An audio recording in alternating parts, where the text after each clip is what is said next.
to ourselves. We are all modern humans. But when we first arrived in this land, it was already a home for our cousins, the Neanderthals. We used to think we were so much more advanced that we killed them off. But that may be wrong. In reality, we were so similar, we could interbreed with them and share our DNA. The old story has collapsed, and we've got to begin to tell a new story about Neanderthals and modern humans. The power of genetics is that the data will stare you in the face and force you to rethink your ideas. Neanderthals have a bad reputation of being perhaps somehow stupid, but this is not true. So why did we win out while they went extinct?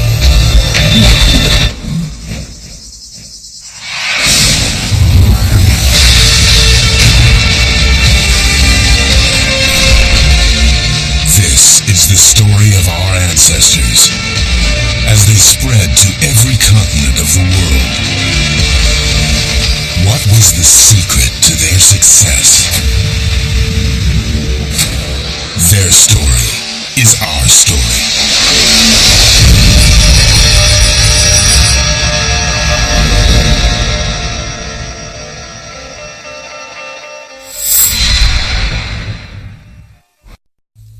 First Peoples was made possible in part by a generous grant from the Anne Ray Charitable Trust, the Corporation for Public Broadcasting, and by contributions to your PBS station from viewers like you. Thank you.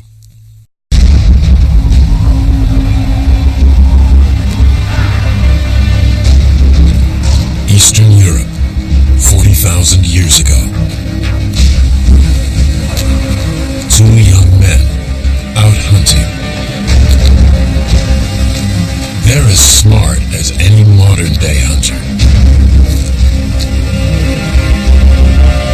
But they're vulnerable. Newcomers in a cold northern land.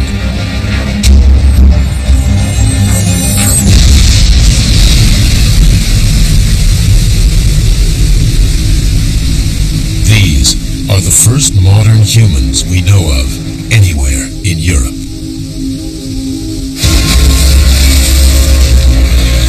40,000 years later, their remains have turned up in the forests of Romania at Peștera sub Oase, the Cave of Bones. They were excavated by Portuguese archaeologist João Zilao.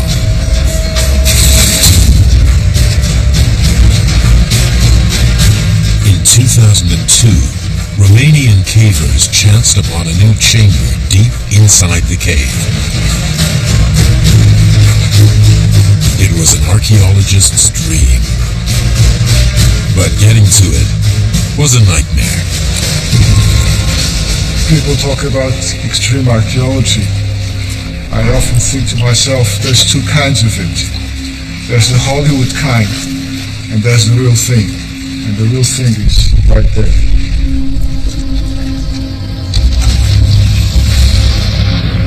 Every day, Zilao and his team had to dive through an underwater river, climb deeper into the cave, and squeeze through the narrowest of gaps. Your body fits, but barely. And as you pull yourself out and start looking around, it's full of cave bear bones all over the place, and it's amazing. This was clearly a place where prehistoric bears had hibernated. The archaeologists started logging each bone. The temperature is about 12 degrees, there's 100% humidity, and it's dripping on top of you constantly, so it's not pleasant.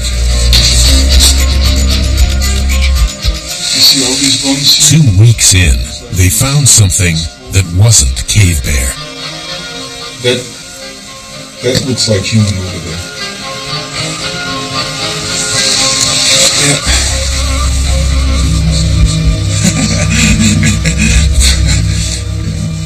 What else can it be? And one day, there you go. It's the occipital. It's back at the skull. You read about human evolution, but it's one thing to read about this stuff. It's a different thing to actually have the evidence in your hands. It was the skull of a teenager who lived 40,000 years ago. Nearby, they found the jawbone of another young adult from the same period. How had these bones gotten into the cave? There was no sign the bodies had been dragged in by a bear. But also no sign the cave had been used as a home by prehistoric people. We found nothing. No artifacts, no charcoal, no features. So we conclude that people did not live in this cave. The bodies were not buried in this cave. They must have been washed in. Zalao has an intriguing explanation for what he thinks happened. Imagine two hunters, young adult, a late adolescent. They're going out into the mountains to hunt. All of a sudden, there's a problem. Could have been a storm. They have an accident. They fall and they die. Then snow covers the bodies, they get frozen and stay there. They're not eaten by scavengers, the bodies are just preserved in the snow.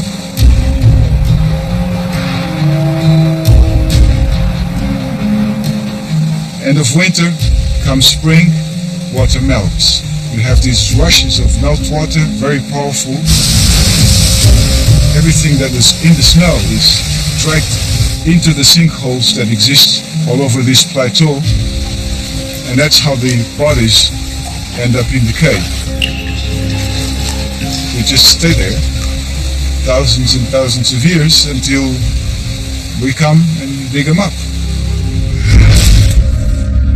These unfortunate hunters died 40,000 years ago. They are the oldest definitively modern humans, Homo sapiens, found anywhere in Europe. But they were not the first humans to call Europe their home.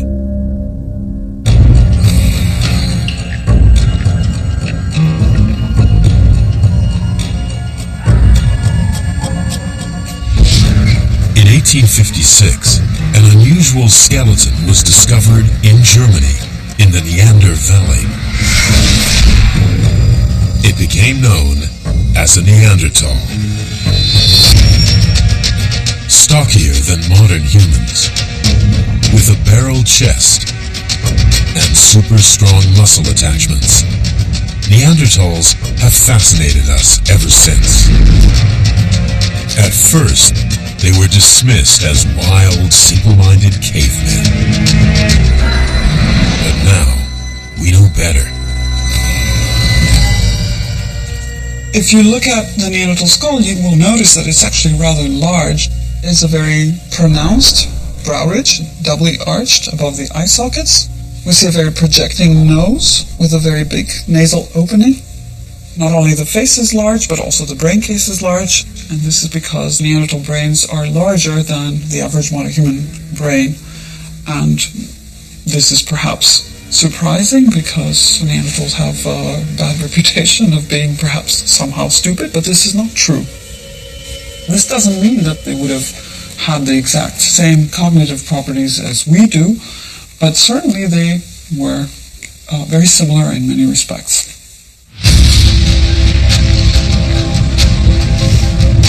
In the human family tree, Neanderthals are our closest cousins. 500,000 years ago, their ancestors were the same as ours. But They moved out of Africa earlier, into Europe and Central Asia. There they adapted to a colder climate and evolved into a different species. Not Homo sapiens like us, but Homo neanderthalensis. Neanderthals.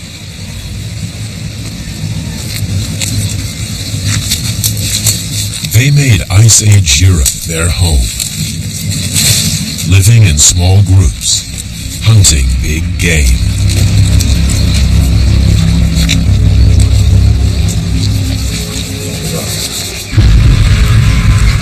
So what happened when modern humans turned up 40,000 years ago? What did we make of the Neanderthals? It's long been thought we were so superior, we simply wiped them out. Okay.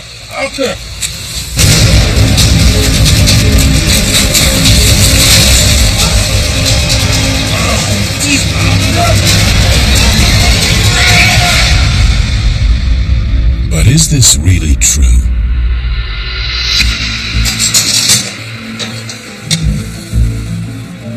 The remains that Joao Zilao found in Romania tell a different story. They have the features of a modern human. The small vertical face and jutting chin that first appeared in Africa 200,000 years ago. But all is not what it seems. When you look at this skull, it is obviously modern. On the other hand, when you look more closely, some things are not quite right for a modern human. For instance, the frontal bone slopes backward very markedly. The dentition in particular is very strange. The first molar is smaller than the second is smaller than the third. These are features that you would not expect to find in a modern human. Where you do find such features is among the Neanderthals. Instead of wiping out the Neanderthals, Zilao believes we mated with them, and the two peoples interbred. We call these people Neanderthal and modern human. They would not know they were Neanderthal or modern human. You have to think about what is logical in a context like this.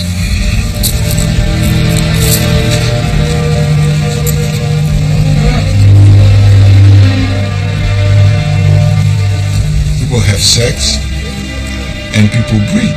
It's just, that's basic human nature.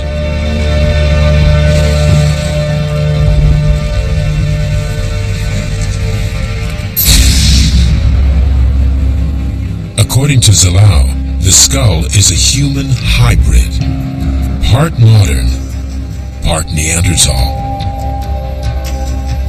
Until recently, the idea that two distinct human species could interbreed and hybridize was thought to be impossible, a scientific heresy. That's changed, thanks to DNA.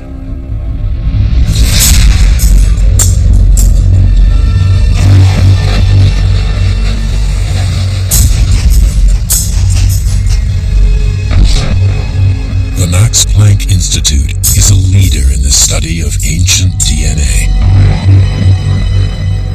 In 2010, they were the first people to crack the genetic code of a Neanderthal.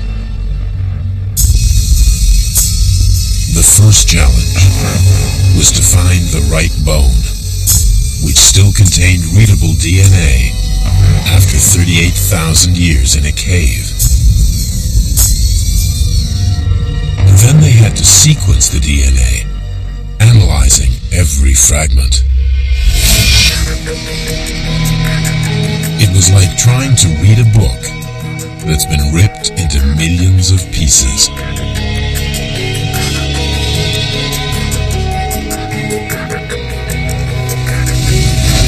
project was led by Swedish geneticist Svante Pääbo. Imagine that what we have in this bag is the DNA we've extracted from a Neanderthal bone, and we illustrated this with an American dictionary that we have shredded. But it's not only this dictionary here, there are dictionaries of other languages that illustrate the genomes of bacteria and fungi that have lived in the bone over tens of thousands of years. And our challenge is now to try to find the pieces that come from the Neanderthal genomes among all these millions and millions of other pieces that we're not interested in.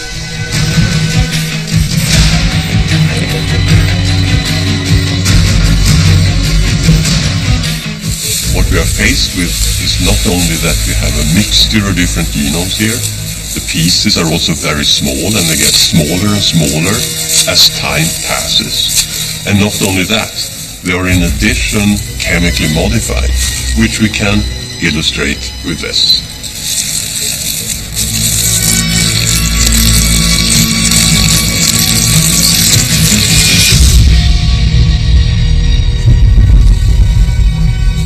Imagine having to decipher millions of fragments that are so degraded they're barely legible, and then using them to reconstruct an entire dictionary. It seems an impossible task, but that's the equivalent of what Pääbo and his team had to do with the Neanderthal genome. They had one thing going for them. Because Neanderthals are our cousins, their genome was bound to be incredibly similar to ours. Written in more or less the same language. What we do is compare these tiny little DNA fragments from the Neanderthal bone to the genome of present-day humans. And we expect to see just tiny differences because the Neanderthals are of course very closely related after all to present-day people, at least 10 times as close as a chimpanzee, for example. So in this analogy here, one could see this as a difference between American English and British English, for example, which is very, very similar, but have tiny little differences in how you spell words. It's these subtle discrepancies that embody the genetic difference between Neanderthals and modern humans. It took the sequencing machines 2.5 years to sift and sort through all the fragments and construct a complete sequence. But when the work was done, they had before them the first genome of an extinct human.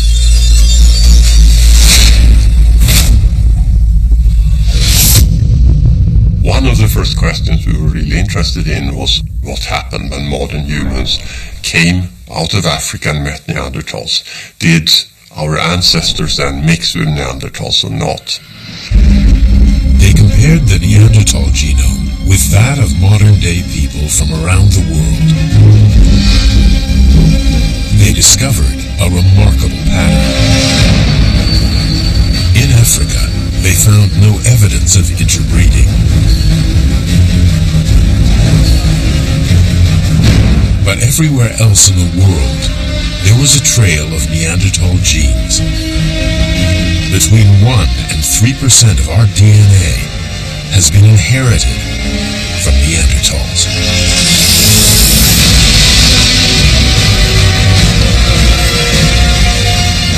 I was first very skeptical when we started seeing this signal, but the power of genetics is in a way that the data will stare you in the face and force you to rethink your ideas if you're wrong.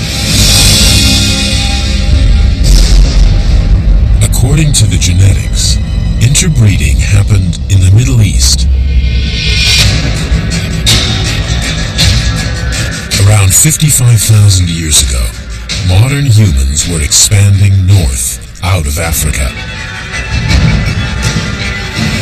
At the same time, the Neanderthals were being pushed south by a cold spell in Europe.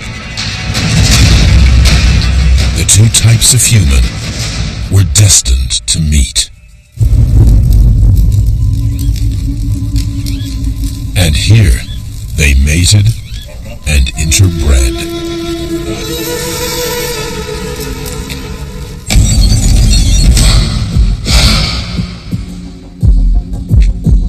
The genetic evidence undermines the traditional view of Europe's first peoples.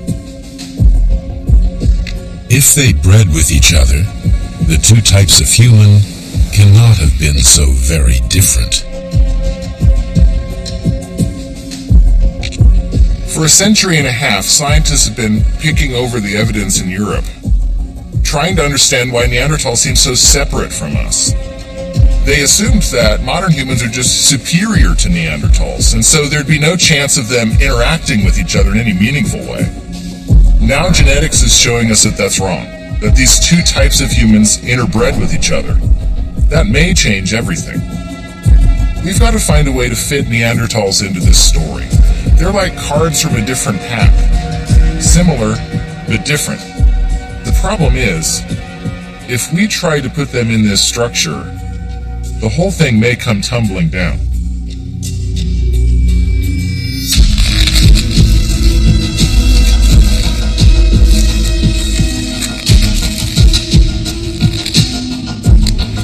To me, as an anthropologist, that's what it feels like at the moment. The old story has collapsed, and we've got to begin to tell a new story about Neanderthals and modern humans. A story about interaction.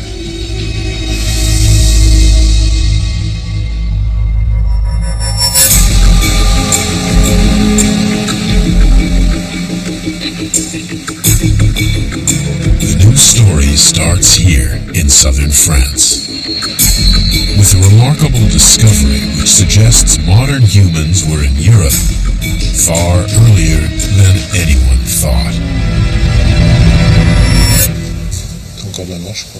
This is Mandrin Cave. Archaeologist Ludovic Slimak has been excavating here for 10 years. Mandrin Cave was discovered recently and has exceptional preservation. Modern archaeological methods developed here give us a very precise picture of the lives of the different human groups who came to Mandrin Cave.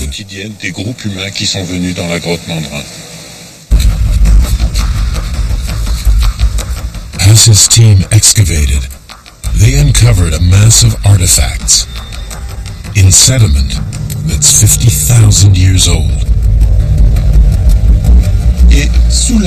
Below the grey layer, in the middle there, you can see a kind of yellow sand. And this layer has revealed something surprising, which we've never seen in Europe before. In this one layer were more than 1,000 tiny shards of flint.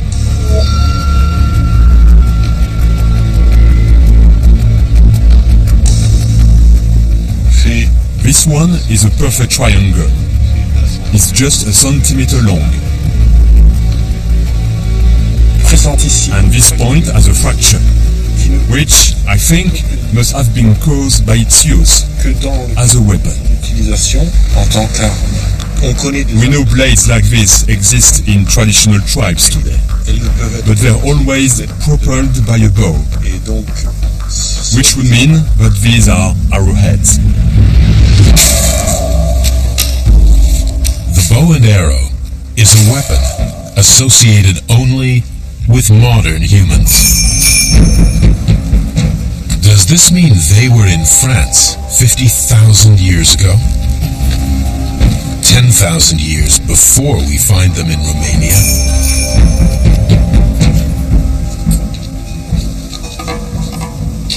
Slimak has to be sure the objects really are arrowheads, so he sets about replicating them.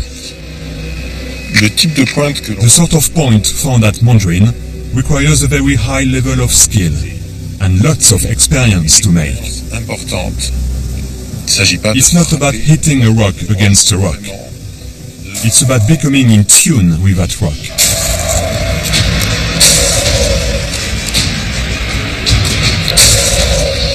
There would have been only a few great craftsmen who would have been able to make them.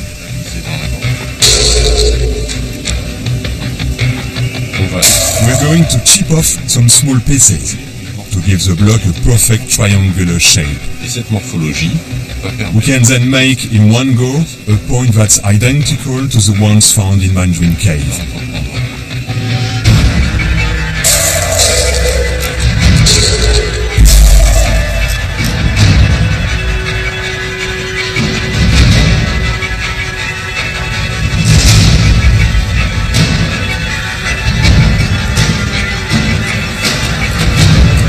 To complete the test, he needs to fire the arrowheads and see if they fracture in the same way as the points from the cave.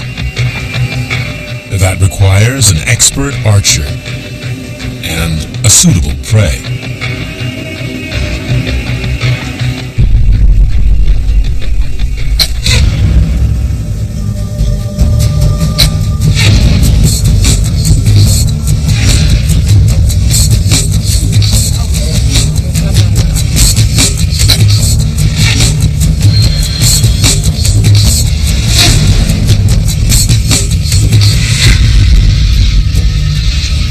Alors quand tu restes à la tête, là tu vas vers les instruments. Oui. Oh oh. C'est dans l'autre sens qu'il faut la boucher. Oui. Ah là, je la vois. Attends, je la vois. Là. Voilà. Elle est là. C'est perfect. Ça vient comme ça. On a à peu près une languette de 2 mm. Fracture en plume. Oui, c'est bien. C'est bien. It's a good one.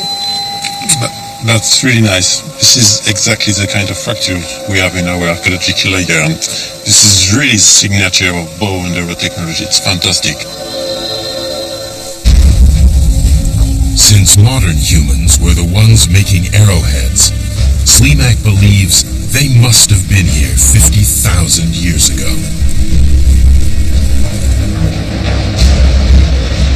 Today, the Rhône is a major highway. Extrêmement important à l'échelle. Boats, trains and cars use it to get from the Mediterranean to the north.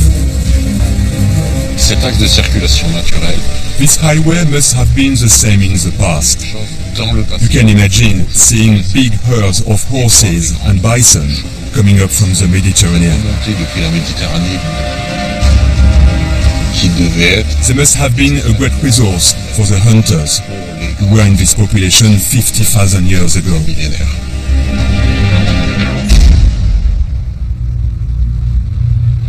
But modern humans were not the only people using this hunting ground. What's intriguing is the arrowheads were found in a layer sandwiched between other layers of artifacts made by Neanderthals.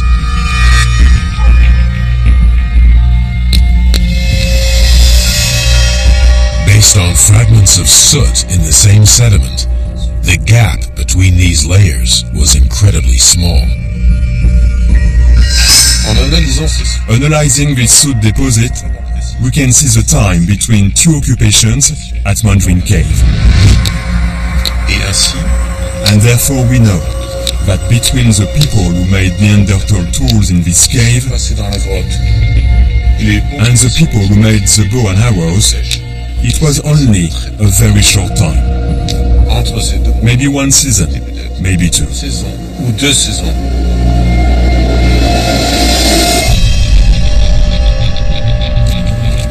The picture that emerges is of modern humans in the Rhône Valley 50,000 years ago. They show up here before anywhere else in Europe. They were using bow and arrows to hunt their prey. But they didn't stay long. For some reason, they moved on, not to return for thousands of years. And within months, or just weeks, the Neanderthals moved back in. There's no sign of confrontation. It's as if the two types of human were moving in and out of each other's territory as equals.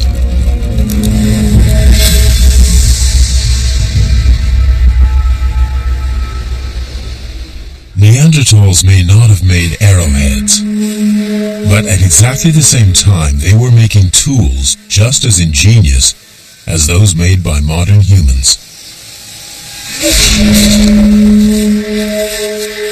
300 miles from the Rhone, at Abri-Perroni Rock Shelter, archaeologist Shannon McFerrin has excavated part of a bone. It's a small fragment of rib with this curved, polished tip that I think is the broken end of a bone tool. When we look at this in a microscope, we see small grooves, small striations that show the direction of use, that show that it was getting rubbed up against something.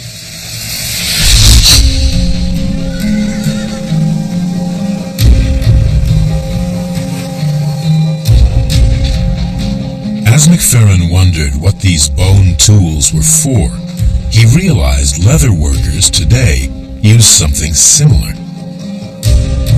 Delphine Viau is a saddle maker, working in a traditional way. She immediately recognizes the tool. C'est des lissoirs. They are lissoirs. This one is smaller, but it's the same thing. So you're using the edges of the tool? Oui. Oui. Clore, fermer toutes les pores de la... You close all the pores of the skin, which makes it waterproof. Now it's closed. You can also imagine, if you use oil on it, it will penetrate really deeply.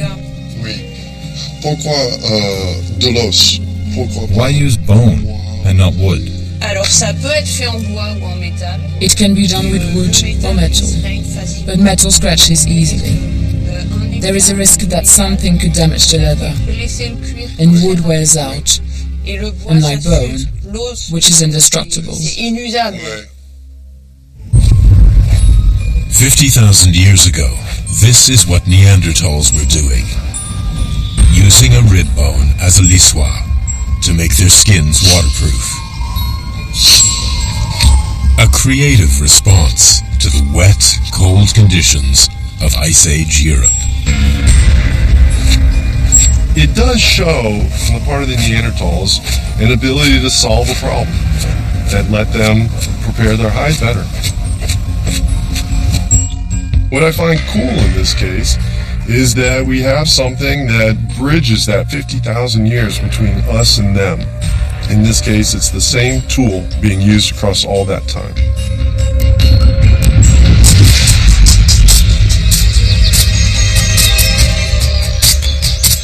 João Zilao thinks Neanderthals had talents that went beyond toolmaking. They also had an aesthetic sense. They were capable of symbolic thought, using shells to mix up natural pigments. There are several possibilities to explain this. One is that they painted the shell. They wanted it to be a different color from the original. The other is that they were using the shell as a container for something like body painting or makeup. In societies that lack identity cards or passports, body painting and personal ornamentation transmit information about who you are. It's a way of conveying a message about themselves, which tribe you belong to, whether you're out to participate in hunting.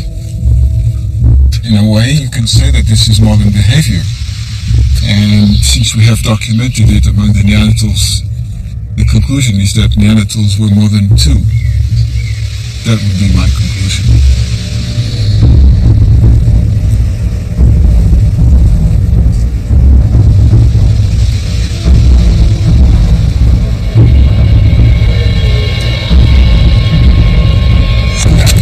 Come on!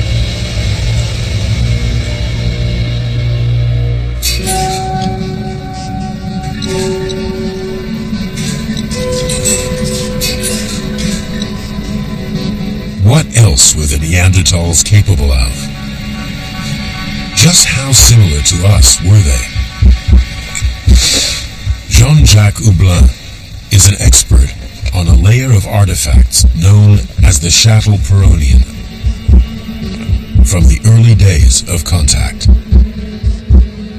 This is a tooth of fox that is pierced here, and we imagine very easily how this could be a part of a necklace, or how it could be fixed on a piece of clothes, for example.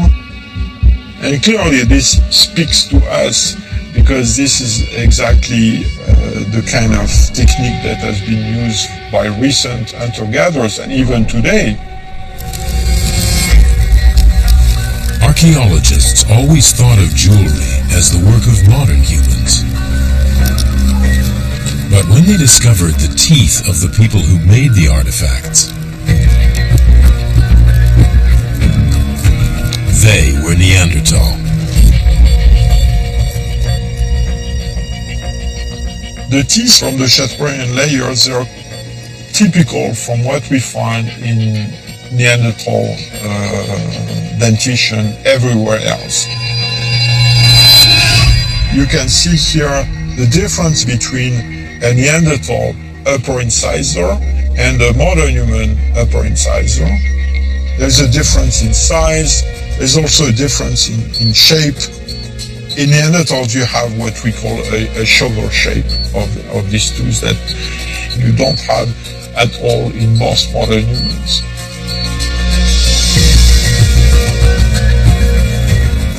If Neanderthals were making some of the first necklaces in Europe, what does this say about them and their abilities?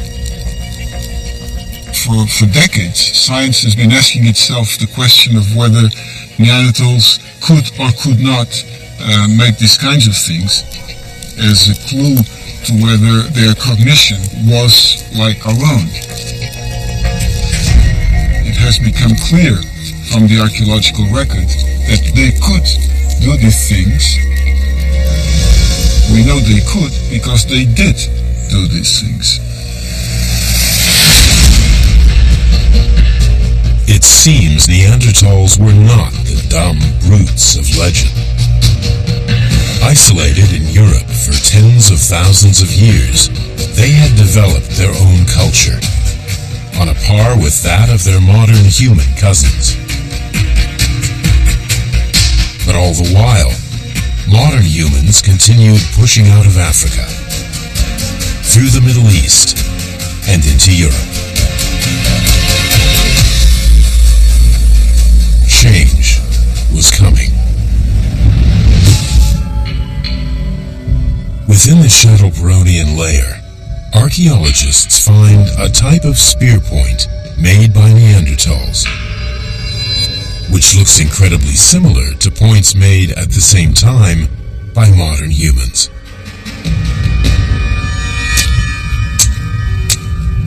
It's as if the Neanderthals were copying the design.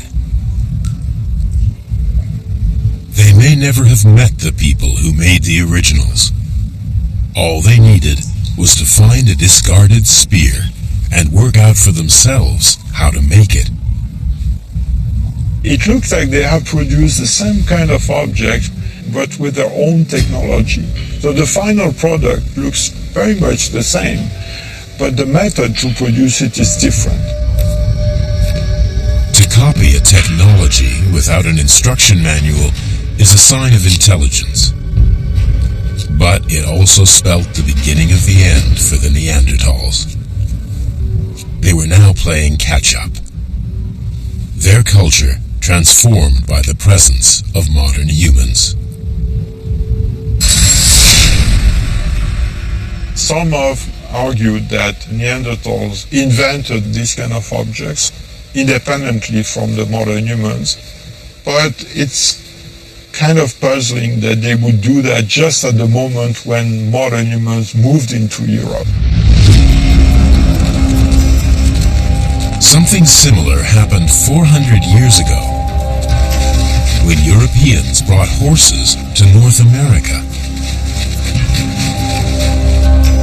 The native people realized how useful these animals were and learned to ride them without ever being taught by Europeans. The idea spread so quickly and so effectively that horses became central to the culture of Plains Indians. But no matter how good they were at adapting to a new culture, they couldn't keep up. Overwhelmed by the sheer number of Europeans moving onto their land.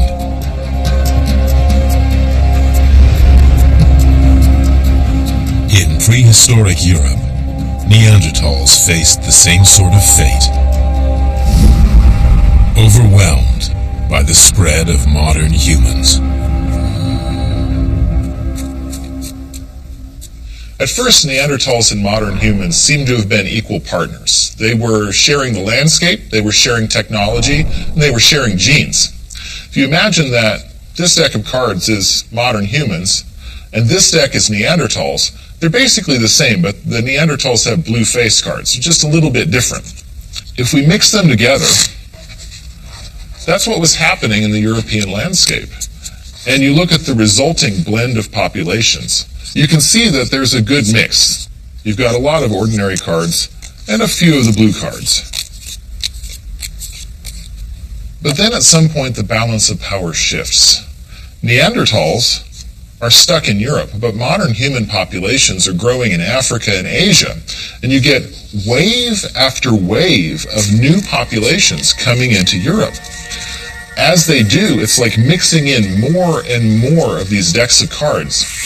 So what you end up seeing is that the population is almost uniformly modern humans, with just a little bit of Neanderthal. That means that the Neanderthals were swamped. They were absorbed into the modern human population, genetically, physiologically, and culturally.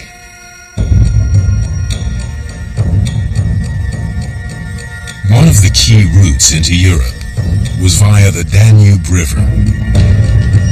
It flows from the Black Sea through Eastern Europe into modern-day Germany. 1,000 miles upriver, it passes through the region of Swabia.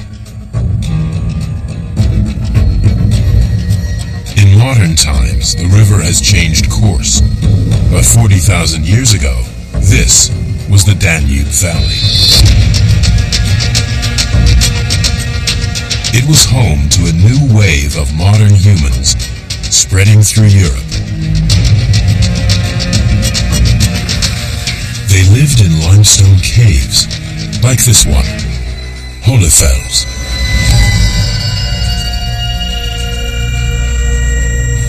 For 17 years, archaeologist Nick Conard has been working here, directing excavations, exploring the human history of this cave. So, Jane, more little treasures? Have you been finding bird bone or mainly charcoal? A few very small pieces. They find artifacts made by Neanderthals and modern humans, but never from the same date.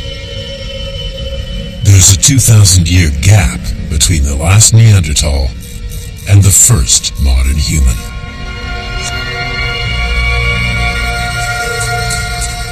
A fascinating question is what happened when modern humans arrived? What was the situation? We would expect modern humans and Neanderthals to have met here. Interestingly, that's not the case. When we look at the deep deposits at Hohlefels, we can show that Neanderthals were living here for many thousands of years. When modern humans arrived, the cave was empty. That raises the question, why was that the case? Why weren't Neanderthals visibly here on the landscape when modern humans arrived? Conard believes that by the time they were here in Swabia, the two types of human were on a different trajectory. Judging by the artifacts they made, modern humans had taken a quantum leap forward.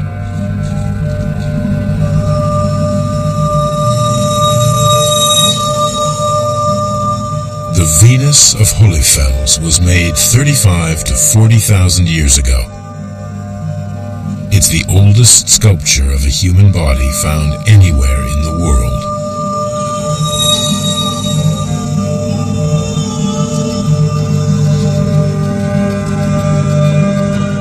It's interesting to look at what is depicted and what's absent. What is most prominently absent is the head. There's no head at all. Instead of a head, there's a ring showing that it was used perhaps as an ornament or worn around the neck. What is present are the sexual characteristics. The pubic triangle and the vulva are very intensely cut out, showing that the genitalia of reproduction were important. The breast, enormous breast, oversized, also consistent with the idea of fertility and reproduction.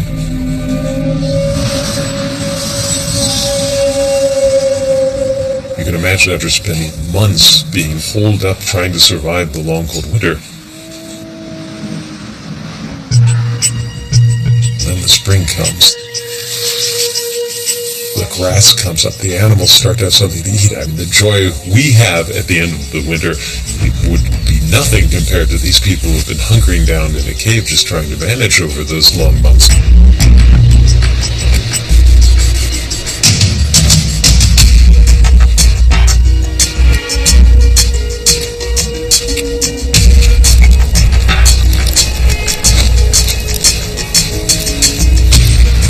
The whole idea of the connectedness between people, human reproduction, animal reproduction, that all is what this figurine's about.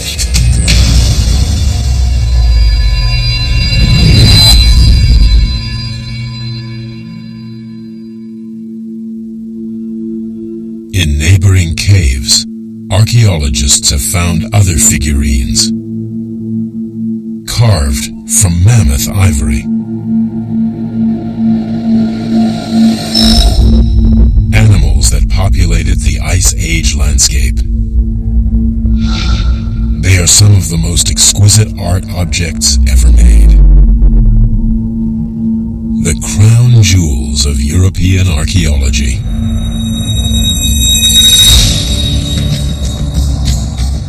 One of the most intriguing figures is neither animal nor human, but both. 11 inches tall, the Lion Man of Hohensteinstadel is thought to be some kind of religious icon, a shamanic totem. But he's not alone. A miniature version of the same figure was found at Holyfels, 30 miles away. The remarkable thing about the Lion Man is that we have two objects that, although they're very different size, are actually the same thing. Combinations of lions and humans being depicted in two different valleys. When you find the second one, it makes it very clear that this was part of their ideology, their system of beliefs, showing that there was interaction between these people, that they existed in a social network, were from the same culture, spoke the same language, perhaps exchanging mates, economic ties.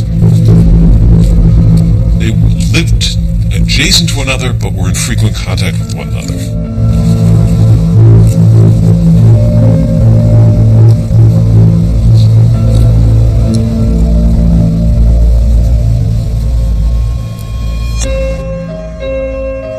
Archaeologists at Holyfels have also found a bone flute. Made 35,000 years ago, it's one of the oldest musical instruments in the world. The best bones to make flutes of are wing bones of big birds, for example vultures or eagles or swans. It's the same like our lower arm. And the first step to make a flute out of it is to cut off the joint ends with a flint tool. Wolf Hine is an expert in paleo reconstructions. He's worked out it would have taken prehistoric people 4 hours to make a bone flute. One may wonder, why did people spend so much effort on making a musical instrument at that time? And for me, the answer is obvious. Music is the glue that keeps a society together. If you live for a long time in a small space with a lot of people, there will be aggression, there will be social tension. And the best thing to keep these tensions away is making music.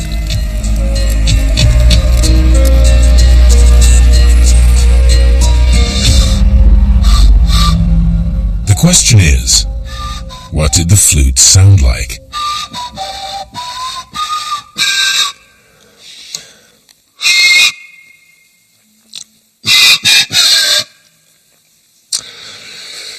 Jimi Hendrix did it better, but this is my interpretation of the Star-Spangled Banner, just for you. Thank you. Once modern humans had opened a route through the Danube corridor, the population kept growing. Africa was like a pump, pushing more people into Europe. The central zone between the ice sheets and mountains was prime real estate. It became one of the most densely populated parts of the prehistoric world. A hub of social connections.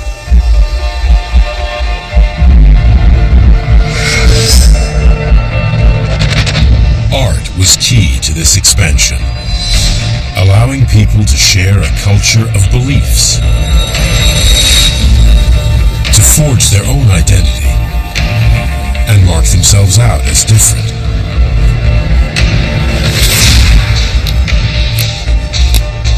By contrast, there is no evidence from Swabia that Neanderthals made any complex art or music.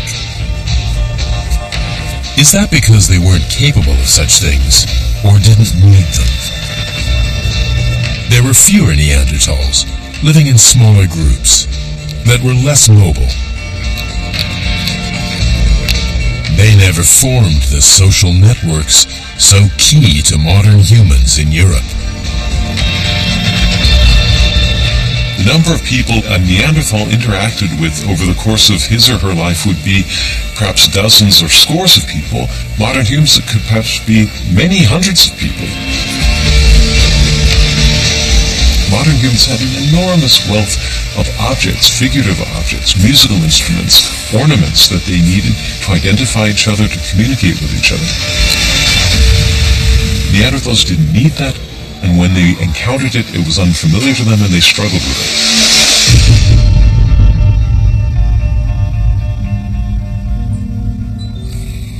Since Neanderthals were discovered over 150 years ago, scientists have been trying to work out what happened to them.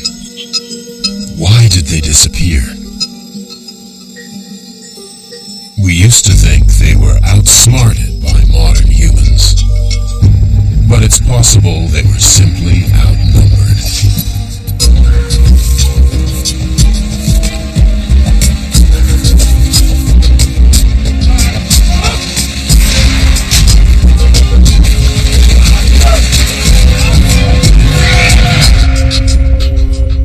There would have been no great moment of extinction. Instead, they would have been gradually assimilated by us, modern humans.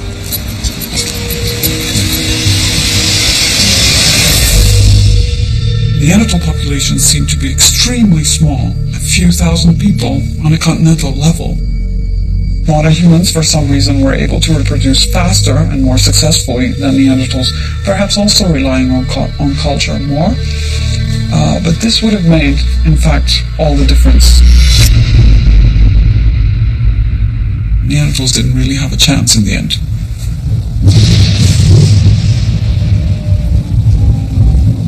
When Neanderthals ceased to exist as a separate species, two peoples became one. But Neanderthal genes live on in our DNA.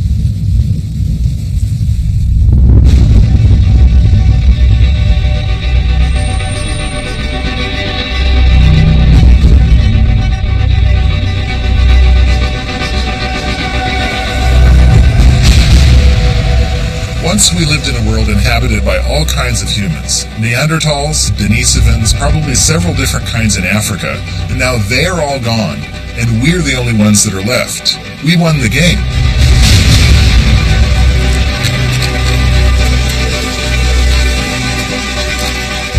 We were better at connecting, better at creating networks, better at living in larger groups.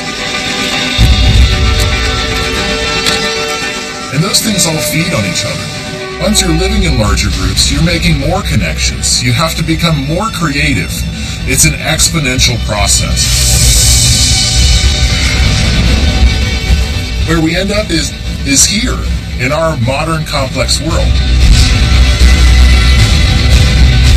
This is the end result of those seeds sown by the first peoples as they left Africa and colonized every continent of the world.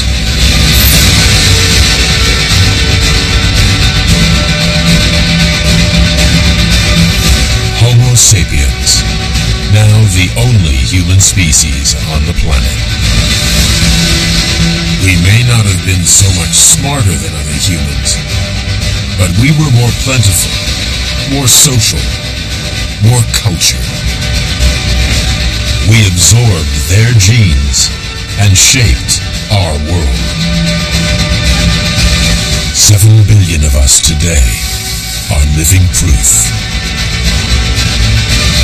We are all children of the first peoples.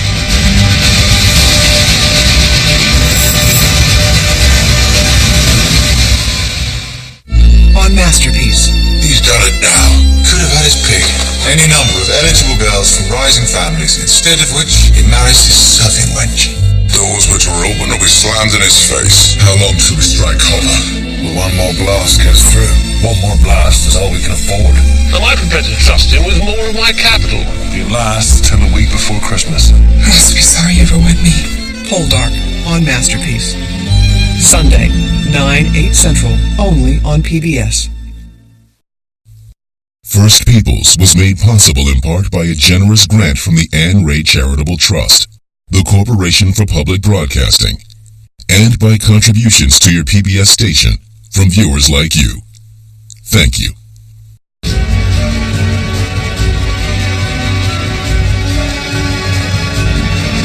First Peoples is available on DVD. To order, visit shoppbs.org or call 1-800-PLAY-PBS.